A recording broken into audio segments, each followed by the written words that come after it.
Hi, welcome to my YouTube channel.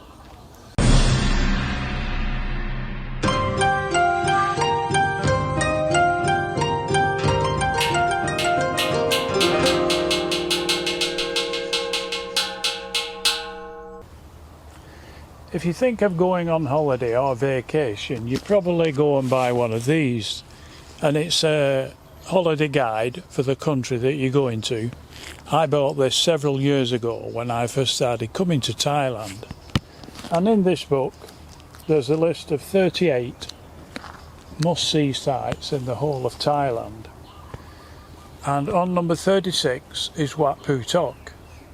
Number 38 is the Grand Palace, which is probably the most popular tourist attraction in the whole of Thailand. But that doesn't mean it's further down the list and the best is number one. It looks like it may be the opposite way around. Now I'll read you what it says here. It says about Wat Phu Tok, it says, a uniquely atmospheric meditation temple on the steep wooded outcrop. Clamber around the spectacular views, if nothing else. Well, if I'd have read that before I went, I would probably never have gone, because that doesn't give you any indication of the spectacular thing that Wat Phu Tok is. And it's a place not for the faint-hearted, as you will see. Even the thumbnail in here doesn't give you any idea, but it does give a more concise description when you look inside the guide. Now, actually getting to Wat Phu Tok, that isn't easy. Because in this guide again, it says, consider hiring a motorbike from Nong Khai. Well, the motorbike that they're talking about here, the ones that are for hire, are not really what we call motorbikes. The Thais call them motorbikes, but we would call them a moped or a scooter. In the UK, you would call them a scooter, and they're only 125cc. Now, I had a look on Google Maps, and the journey by car is 3 hours. That's 3 hours from Nong Khai to Buon Kan, which is where Wat Phu Tok is in Buon Kan province. So that's a 3-hour journey. That's not including stops. So just imagine you go from Nong Khai and you've got some luggage, some overnight luggage. How on earth are you going to fit that on the motorcycle? And here I have a picture of what is referred to as a motorbike. This is the kind of thing that is for hire here. It's not a Honda 400cc motorbike, because people just don't want to do that kind of thing.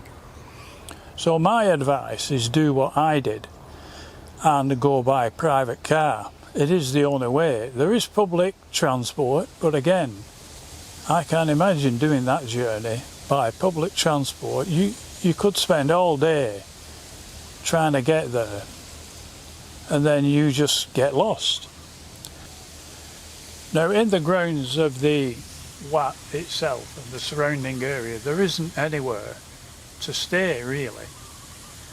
So you would have to stay somewhere in the next town or the next village, and I think, from what I remember, it was about an hour's drive from where we were staying to Wat Phu Tok. Just one other thing worth mentioning is make sure you go in some decent footwear. If you've got hiking boots, they're perfect.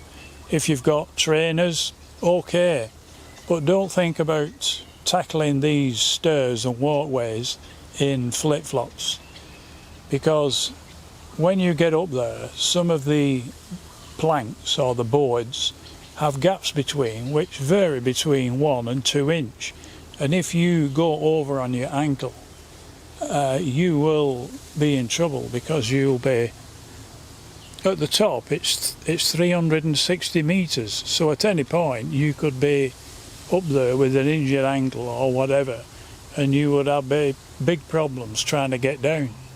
So that's just a word of warning.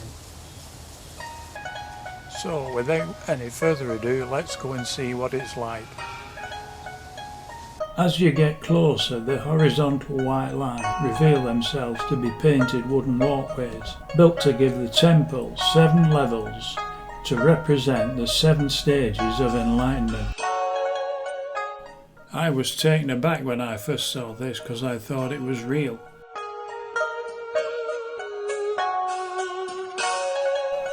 Here are the start of all those stairs leading up to the first walkway.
The artificial ledges that cut across the northeast face are not for the faint-hearted.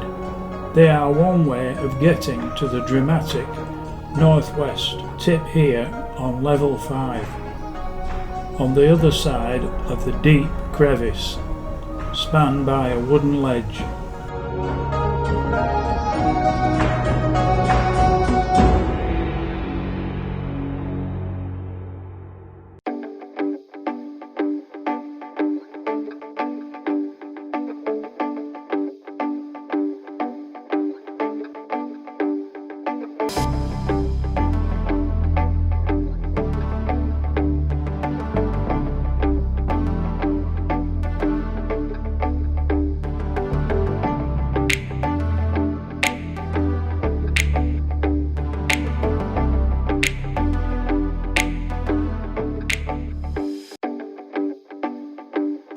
So that's it for now. I hope you liked the video.